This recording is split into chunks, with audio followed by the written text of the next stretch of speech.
आए तो सब्सक्राइब करें, साथ ही बेल आइकन जरूर दबाएं ताकि इसी तरीके के डेली के कहानी के वीडियो आपको सबसे पहले मिले।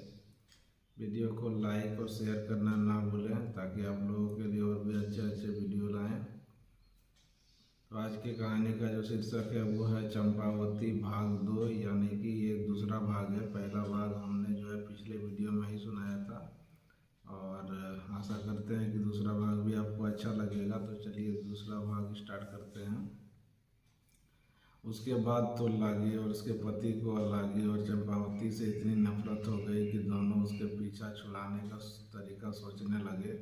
एक दिन वे अपने हथियारों के साथ उन्हें जबरन घसीटते हुए जंगल में ले गए। उन्हें बेहोश कर वे उन्हें मारने ही वाले थे कि तभी एक अजगर वहां आया और उसने उन दोनों दुष्टों को निगल लिया। अजगर ने बेहोश माँ बेटी को उठाया और जंगल में ले गए।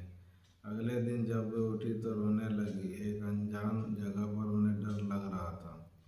अजगर उन्हें दिलासा देते हुए बोला, तुम दोनों को चिंता करने की जरूरत नहीं है, मैं तुम्हें यहाँ लाया हूँ। फिर उसने रात को घटना हुई उन्हें बताई। सच जानकर दोनों ने कृतज्ञता प्रकट की। उनके बाद से तीनों खुशी से जंगल में ही रहने लगे। कुछ दिनों बाद अलागी अचानक बीमार पड़ गई और उनकी मृत्यु हो गई। चंपावती अकेली रह गई। एक दिन जब अजगर बाहर गया हुआ था तब एक बूढ़ी स्त्री वहां आई। चंपावती ने लंबे समय से किसी मनुष्य को नहीं देखा था। उसने बहुत सम्मान के साथ उस स्त्री का स्वागत सत्कार किया। तब तक स्त्री ने उसकी सेवा से खुश होकर बताया, जो अजगर तुम्हारा पति है वो असल में एक देवता है। वह हर रात तुम सो गई हो या नहीं यह देखने के लिए तुम्हें चुटकी काटता है और फिर उस अपने अजगर का चोला उतारकर स्वर्ग से में चला जाता है। वहाँ कुछ समय वन देवता के साथ व्यतीत करता है। अगर तुम अपने पति को देवता के रूप में देखना चाहती हो तो रात को सोने का नाटक करना, पर सोना मत। जब वह अपना चोला उतार स्वर्ग जाए तो तुम उसके चोला को आग में जला देना। जैसे ही तुम उसका चोला जलाओगी उसे अपने बदन में जलन का एहसास होगा। तब तुम तुरंत पंखा कर देना और उसे आराम कर देना। जल्दी ही उसे नींद आ जाएगी। सुबह तुम उसे माला पहनाकर उसका अभिवादन करना। तुम्हारा पति ही है जो अजगर के रूप में तुम्हारे सामने आता है। यह बात सुन चंपावती की खुशी का ठिकाना न रहा। उसने उसे घड़ा भरकर सोना और चांदी दिया। उसने वैसा ही किया जैसा कि बूढ़ी स्त्री ने बताया था। उसके बाद वे कई महीनों तक सुखमय जीवन बिता रहे। एक दिन जब उसका पति घर में नहीं था तब वो बूढ़ी स्त्री फिर आई।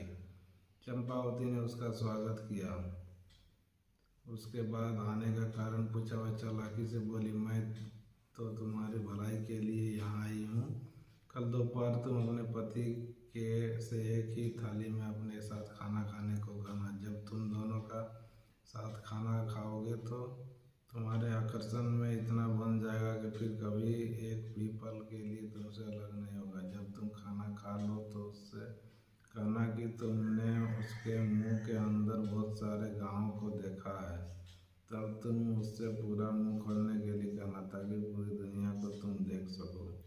वह तुमसे नाराज होगा और कहेगा कि तुम उसे ये पूरी दुनिया में से किसी एक को चुन लो, पर तुम कहना कि तुम दुनिया को देखना चाहती है। वह अपना मुंह खोलकर तुम्हें पूरी दुनिया दिखा देगा और फिर एक नदी में चला जाएगा। वह तुमसे कहेगा कि तुमसे अब 6 महीने बाद मिलेगा, पर उसकी बात में मत आना। तुम नदी के तट पर बैठी रहना। कुछ क्षण बाद तुम्हें उसे वापस आते दिखेगा।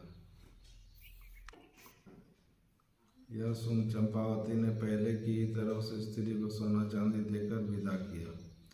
अपनी दूरता पर प्रसन्न होते हुए बूढ़ी स्त्री वहां से चली गई। अगले दिन चंपावती अपने पति के साथ एक ही थाली में खाना खाने बैठी।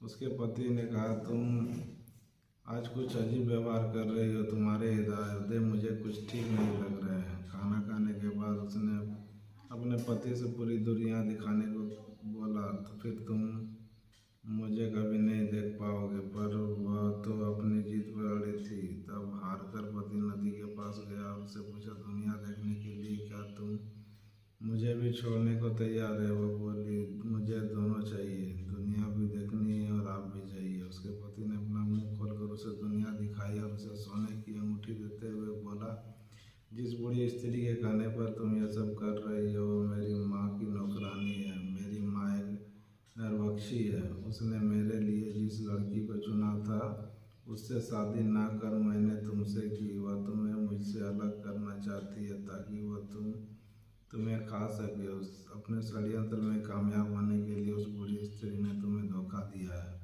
उन्हें लगता है